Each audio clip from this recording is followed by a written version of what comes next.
Hello, everypony. Today we will be reading Diaries of Sisterhooves, Chapter 3, Bad Day and Bad Dreams. Good stories.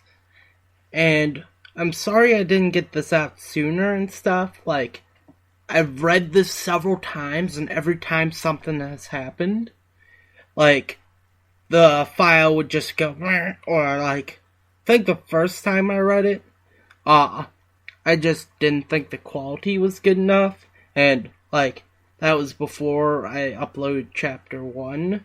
I read Chapter 1, 2, and 3 all in one go, on, a day off or something. So, yeah, didn't think it was good enough, so I just took that down, before uploading it. So, yeah, read this several times, never actually got it out, so going to read it this time and get it out. Oh, and strangely enough, we had an error on the captain's side on Too Shy for a Rainbow for the second time. So it's but yeah, the first time it was my side, second time his side. But anyways, we're going to be reading this, and I'm going to get it up.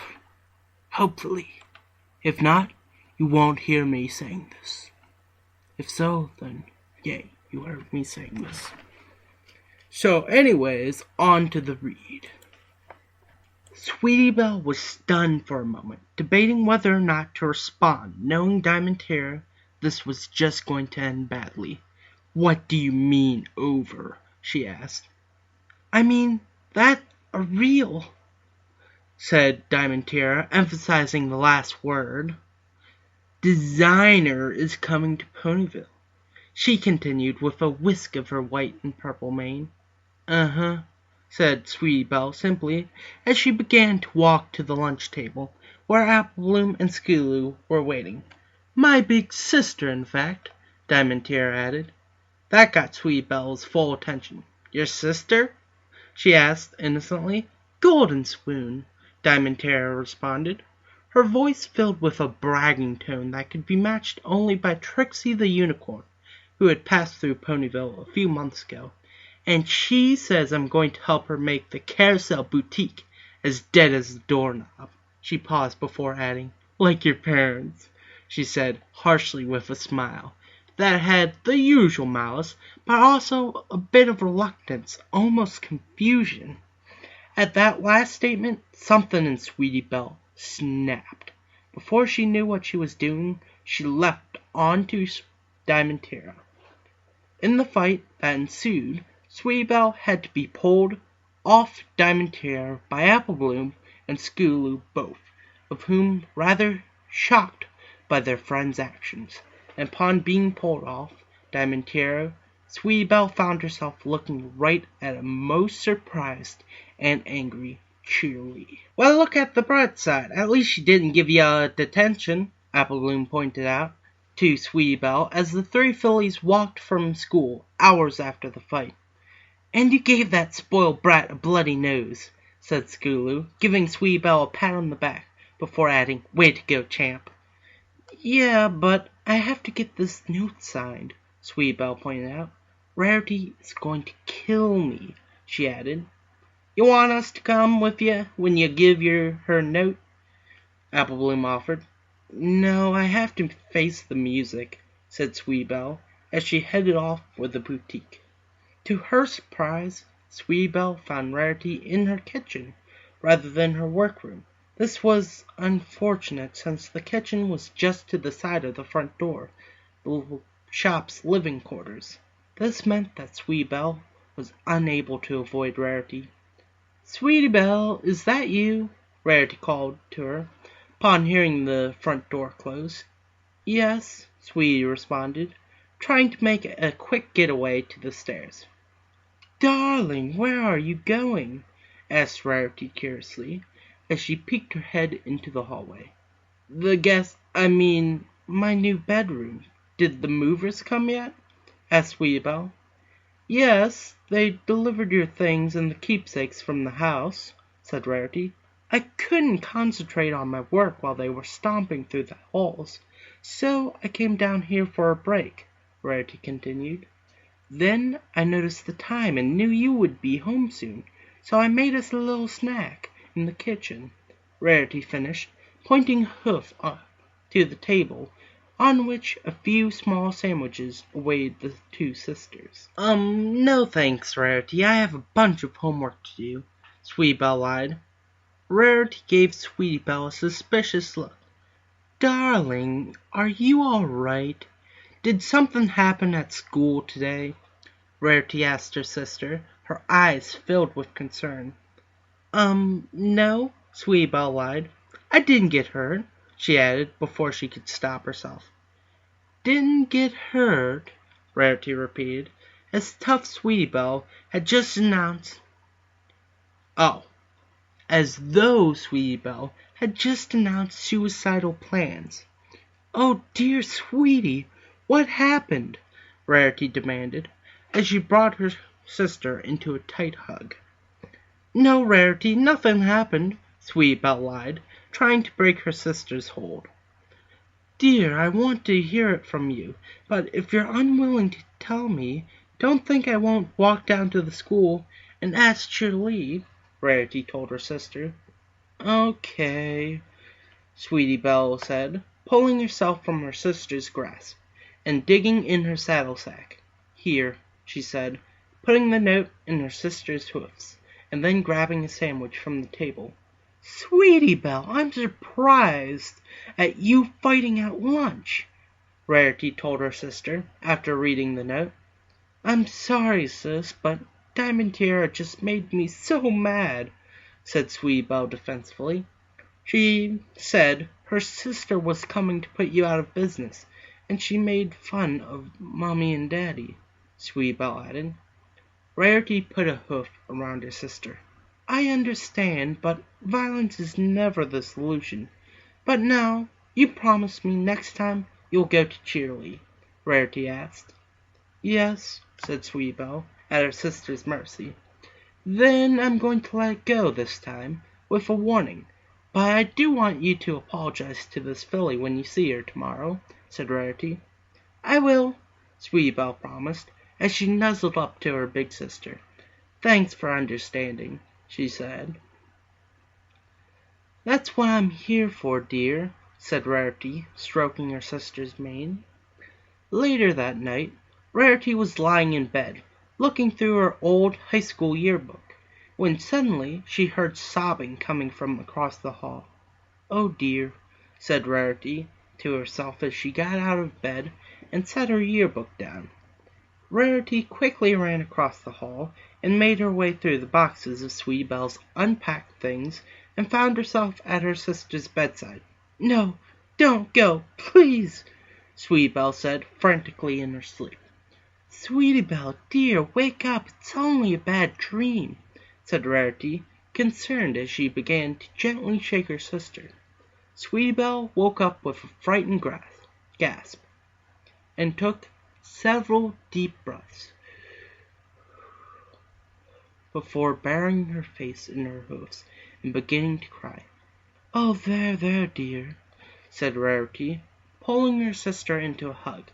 "I saw Mommy and Daddy. I saw them fall," Sweetie Belle sobbed.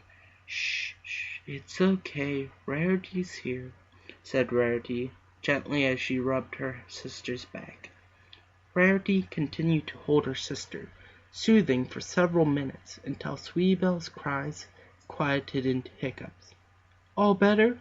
asked Rarity, as she levitated tissue and began to wipe Sweetie Belle's tears. "A little," Sweetie Belle responded.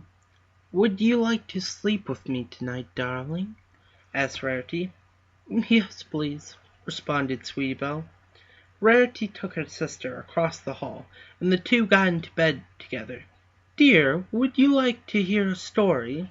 asked Rarity, deciding to take Sweetie Belle's mind off her nightmare. "I don't need a bedtime story, Rarity. I'm a big pony," Sweetie Belle responded. "I know, dear," said Rarity, sneaking a kiss on Sweetie Belle's head. "But I think you'll like this one. It's about you." "About me?" asked Sweetie Belle curiously. "Yes, dear. A story about you when you were a little pony. In fact, it's about the first night you slept in a big pony bed instead of your crib," said Rarity. "Really? What happened?" asked Sweetie Belle. "Well, you were just getting into bed, a storm was brewing outside, and Mother and Father were telling you good night. They had just got word of an emergency at work, and were going to leave after they tuck you in," said Rarity. Flashback. "You sure you're going to be okay without us, sweetie?" Rarity and Sweetie Belle's father asked. "Yes, Daddy, I'm a big pony now," said a toddler Sweetie Belle, as she snuggled herself and her teddy bear between her bedsheets. "Well, remember, we'll be back in a few hours. Until then, Rarity will help if you get scared," said Sweetie and Rarity's mother. She then added to the teenager lying in the bed reading a fashion magazine. "Right, Rarity?" she asked. Teen Rarity looked up from her magazine. "Huh?" she asked arrogantly. "Oh, yes, of course," she said. "Well, good night, sweetie. We'll see you in the morning," said her mother, kissing the young unicorn good night. The two parents then made a dash outside for their cab. "Hey, Rarity, will you look under my bed?" asked Sweetie Belle nervously. "Look under your bed?" Rarity repeated, putting down her magazine. "Yes, please," Sweetie Belle pleaded. "Why?" asked Rarity. "Because the boogie pony might be there," said Sweetie Belle timidly. "The what?" asked Rarity. "A pony at daycare told me that cribs have bars so that the boogie pony won't steal the foal's ponies and eat them," said Sweetie Belle, clearly frightened. "But, darling, you're not a foal, you're a big pony, remember? You just told Dad," Rarity reminded her. "Well, yeah, but—" Sweetie Belle dropped her voice to a whisper and continued. "But what if he knows I'm still in training pants at night?" she said. "Sweetie Belle, there is no such thing as a boogie pony monster," Rarity told her young sister, walking over to the young pony's bedside. "Really?" Sweetie Belle asked. "I promise it's just an old story someone made to scare ponies," Rarity assured her younger sister. "Well, could you look just to be sure?" Sweetie Belle asked her sister desperately. "Oh, all right," said Rarity, looking under the bed. "Well, I found your candy from last nightmare night, but no boogie pony," she told her younger sister, as she levitated the aged candy to the trash bin. "But what if he comes later?"